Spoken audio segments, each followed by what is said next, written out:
Quiet, please. Quiet, please. And welcome to our Halloween special. Tales from the Fog is proud to present Don't Tell Me About Halloween, which was written by Willis Cooper and directed by Casey Neihart.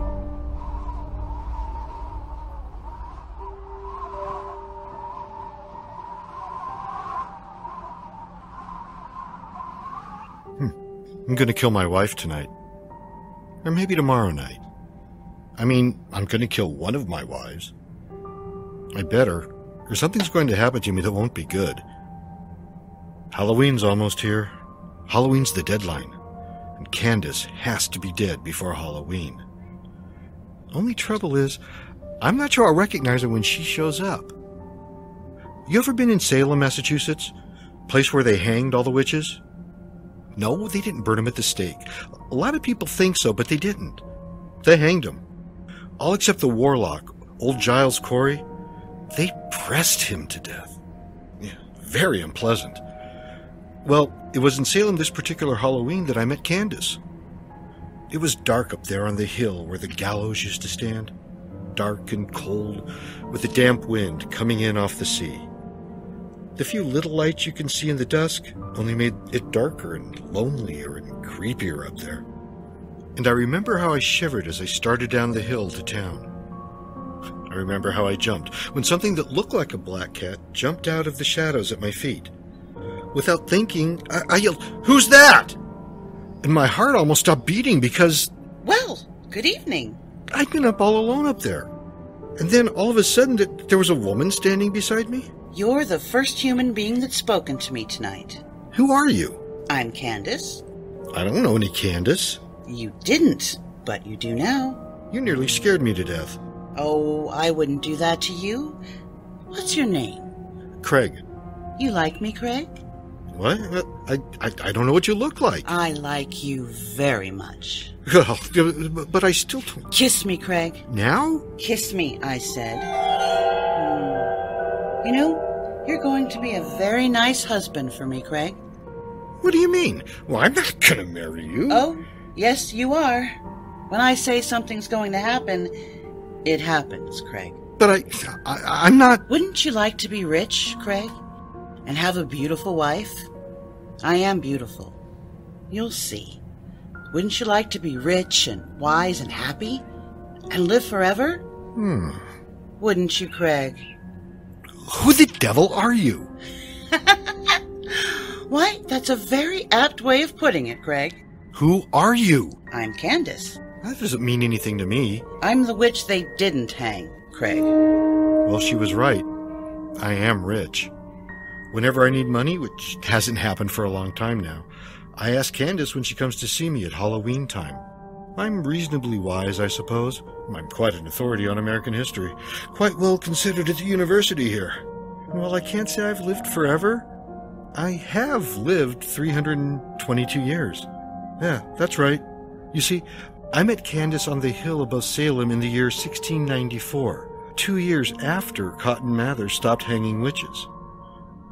Yes, Candace has kept her promise. I remember the way she put it, standing up there in the early morning, watching the mists crawling along the ground below us. You'll not see me now till another Halloween, and I can't tell you what form I'll be in when I come to see you again, but if you see a strange bird or a lost dog or any strange being at your door come Halloween, you say, "Who's that?" And if it so happens that the stranger's me, why, then I'll be home with you till the cock crows for morning. And I remember I started to speak, to ask questions, but she stopped me. For the time's short now, my love. And remember the words, and we've all the future before us. As long as I live, you shall live. And somewhere below us, a rooster crowed. And I was standing alone on the hill. A yellow butterfly was rising in circles above my head. I watched it disappear into the first rays of the sun. No, I didn't believe it either. And yet we're only 2 years away from the witchcraft trials. And whatever may be said today, the belief in witches didn't die as quick a death as modern historians would have you believe. I was there. I know. Besides, I had married a witch. Halloween, 1695. A stray dog lay on my doorstep shivering in the rain. I don't like dogs. I was about to boot the animal into the street when I caught a look in its eye. I yelled, "Who's that?" Well, it's about time. I've been lying there on that doorstep, freezing and nearly drowned, without a stitch on, and you stood there and looked at me like some great fool. Get me something to put around me and stir up the fire before I catch my death of cold. And I do believe you were going to kick me.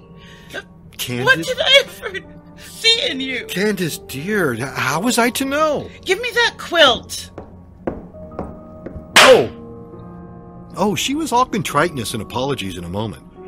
But I can feel that slap along my chops from 2.5 centuries ago.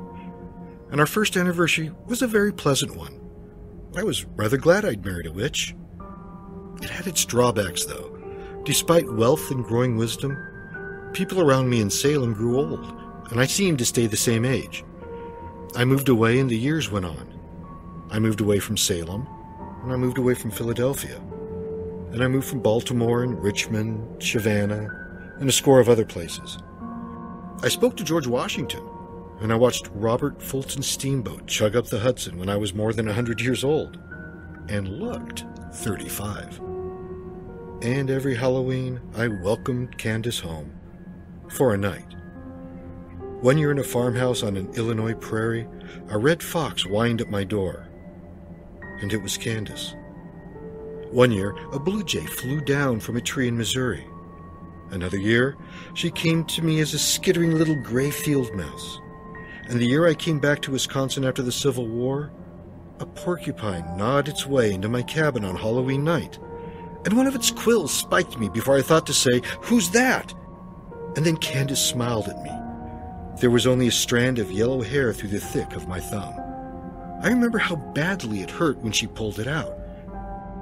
Years and years and years. She's been a wonderful wife, but I never forget what she is. Once a year, it's getting to be enough. It was 136 years ago tonight. Before Halloween, you see. That was the first time she appeared before Halloween. 1880. Rutherford B. Hayes was still president then. Seems like yesterday. I heard something bumping against the front door, and before I thought, I called out, "Who's that?" I thought you were never going to call. Darling, I didn't know it was you. Well? Huh? Don't people kiss their wives anymore? Darling, you surprised me. Suppose you surprise me. Now? Well, how come you're so early, dear? Oh, I just thought it would be nice to surprise you. You certainly did surprise me. Did I? You certainly did. What's happened since last year? Why, nothing much. That's so. Now, what have you been doing? I've been away. Where? Craig, you'll be better off if you don't inquire too closely into my private affairs. Being married to a witch ought to be enough for you.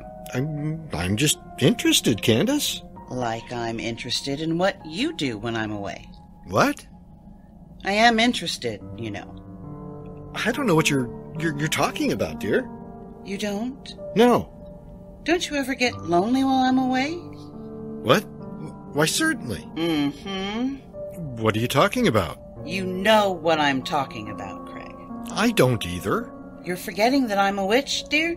What? You can't keep anything from me, Craig. Don't you know that? Why, Oh, I won't punish you, Craig. But you mustn't run around with red-haired girl. Well, I don't even know what you're... Oh, yes. Yes, you do. So I just decided to take that temptation away from you. Candace, what did you do? Look over there at the window, darling. And I looked. And peering in the window out of the darkness was a frightened, tiny red squirrel, its teeth chattering with terror and cold. She still got her red hair, dear. Candace, did you do that to her? Of course, dear. No, don't try to rescue her, Craig. I've got other plans for your little girlfriend. What are you going to... Listen. Now, come here and kiss me. Yes, in some ways, it's fine. In some ways. You know, in the last 50, 60 years, I've gotten so I'm afraid to say who's that any time. Oh, wait a minute. Did you hear anything? No? No, I guess she's not here. I wouldn't want her to surprise me again. I want to surprise her. 67 years ago that she set the wolves on that poor little red squirrel that was once Marjorie. I'd forgotten her last name, but I haven't forgotten what she did to me. They arrested me for murder. Candace let me stay in jail a whole year. I waited till the next Halloween, 1881, till a little screech owl came and perched on the window ledge of my cell. Even then, it took me a half hour to remember to say, "Who's that?" Sure, she was very sorry, she said. Very sorry. But I had to be punished for being unfaithful to her. Unfaithful. I never even kissed Marjorie. That witch. Believe me, I was pretty careful after I got out of there and moved to Oklahoma. If I had any female acquaintances, I stopped seeing them along in early September. But darn it, how would you like it if you only saw your wife once a year? And you know, she could turn you into a caterpillar or a hippopotamus or something whenever she got pissed off at you. You'd look around too, just like I did. She nearly caught me again in Washington, D.C. That was in 1910. I'd been a good boy for nearly 50 years. Well, pretty good. Well, at least careful. I was standing outside the door of the Willard Hotel that Halloween night, and a big moth dropped out of the darkness and landed on my shoulder. Candace likes to be a moth, I think. She appeared that way 15, 20 times. Well, I knew at once who it was. My conscience was reasonably clear, so I just said, "Who's that?" Hello, darling. Welcome back, Candace, dear. Been a good boy. Perfect, darling. Love Candace. Mad about Candace. You better be. Now, Candace? You living here now in the hotel? I hope you like it. I've never been in Washington before. Well, we'll go sightseeing tomorrow. Oh, I saw quite a lot of it, flying in. Yes? Who's that woman? What woman? Why, Craig, darling, where on earth have you been? Yes, I thought Gertrude was in Chicago where I'd left her. Wasn't that just my luck? I don't know what Candace did to her. She just disappeared. But you know what that witch did to me? She turned me into a fire alarm box. Don't laugh. It isn't funny. From October 31st, 1910 to October 31st, 1911, I stood there in front of the Willard Hotel, rain and shine, snow and boiling hot weather, and nobody even turned in an alarm on me. Of course, they did paint me in the spring. Then at 11:30 on Halloween, a little black dog came by. I tried to say, "Who's that?" And I made it all right because I could hear the gears clicking and wheels turning, and there we were. Candace in a black fur coat, me in a blue suit, all plastered with red paint. You look perfectly awful, Craig. Well, how do you think I feel? Oh, God, my feet. Well, now, maybe you won't be chasing other women, my dear. Candace, I promise I'll never do it again. You better not, sweetheart. I'm a very jealous woman. So I noticed. And if you think that was bad, how would you like me No, Candace, please don't tell me. You may kiss me now, and don't get paint all over my coat. Candace can be very sweet when she wants to be. But these last 30 years, she doesn't seem to want to be. Very much. She spends most of the time here, she's asking me questions about what I've been doing, where I've been, the people I've seen. Well, friend, I'm getting awfully tired of that. 322 years is a long time. A long, long time. With a jealous wife. So I'm going to get rid of her. This time, I'm done. No, I don't love Candace anymore. I'm afraid of her. I told you I got this job here at the university in the history department. Well, I've got this little cottage up here in the hills where I go every Halloween. I just don't want Candace barging in on Faculty Row. So I decided to end it all this year. I'm going to kill Candace. That is, I hope I am. When she appears, I'm not going to say who's that. And then Alicia and I are going to get married. Oh, I didn't tell you about Alicia. Well, here comes Alicia now. I'd like to have you meet her. This is Alicia. How do you do? Alicia and I are going to get married. Yes, indeed. Right after Halloween. Alicia's secretary to the Dean of Women. And that's how I met Craig. Why, I hope you don't mean to imply I was flirting with the Dean, Alicia. Oh, goodness, no, dear. I mean, you were being introduced to her when we first saw each other. I'll never forget. Oh, I won't either. Isn't she pretty? Oh, Craig, you mustn't talk like that to strangers. Well, I'm sorry, dear, but you are pretty. Oh, but I'm so much younger than you are, Craig. Well, you are a little younger, dear, but that won't make any difference, will it? No, not to me, darling. Excuse us a second. Darling, I love you. Darling, I love you. Kiss me. Oh, but they're watching, sweetheart. Shut your eyes for a second, will you, please? Now, darling. Bye, darling. I'll see you tomorrow. You like her? She's quite a girl, isn't she? Nothing at all like Candace. Man, am I tired of Candace. Oh, wait a second. The phone's ringing. I'll be with you. Hello? Hello? Darling, this is Alicia. Oh, hello, dear. Didn't you just leave? Yeah, I wanted to know if you were going up to the cabin tonight. I'm just about to leave, darling. Oh, I wish I could go with you. Well, I do too, but I'll be back in a day or so. Oh, couldn't I go, please? No, dear, no. You know it can't be done. I wish I could go. Well, it isn't practical, dear. I'll hurry back. I could drive up tomorrow. I'll probably be back tomorrow. Oh, I'll miss you. I'll miss you. I just wanted to say goodbye. I love you. I love you. See you in a day or so, honey. Oh, all right. But I wish I could go along. It can't be done, sweetie. I might drive up and surprise you. No. Don't do that. Goodbye, dear. Goodbye. Alicia, wait. Oh, my gosh, she can't do that if she does. Oh, jeez. It's going straight to voicemail. She must have shut her phone off. Well, so here I am. I wish I could have got Alicia back on the phone. If she comes up here, well, she won't. She won't. She's got better sense. What time is it? No. Let's see. Revolver, silver bullet, the old Revolutionary War bayonet I had at Valley Forge, Bowie knife Dave Crockett gave me. Yeah, I'm pretty well fixed. Come on, Candace, honey. Come on. Yeah, come on in. This time you can come ahead of time, baby, and Papa will be waiting for you. And then, Alicia. She's an owl or something. Wait. If she's an owl, I better get that shotgun out. Let's see. Well, Candace. Look at what the dickens was that?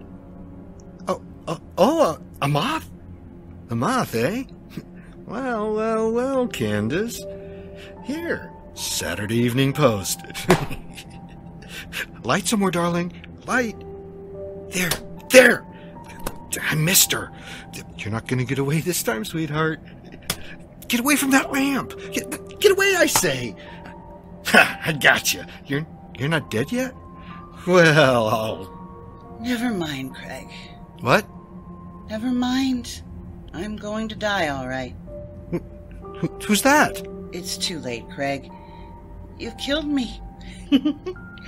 But haven't you forgotten something, darling? What did I forget? You forgot what I told you all those years ago in Salem, sweetheart. You'll live just as long as I live. And when I die, you'll die. Oh my. Candace, let me help you. It's too late, darling. Much, much too late.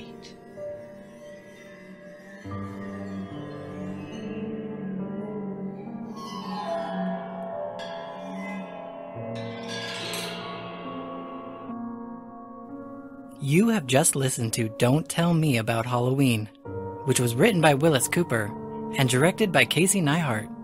It featured Tim Heaton as Craig, Claudia Earhart as Candace, Alicia was played by Veronica Marshman. We decided to do the Halloween special to thank you, our fans. Please share it with your friends and family, and have a happy Halloween.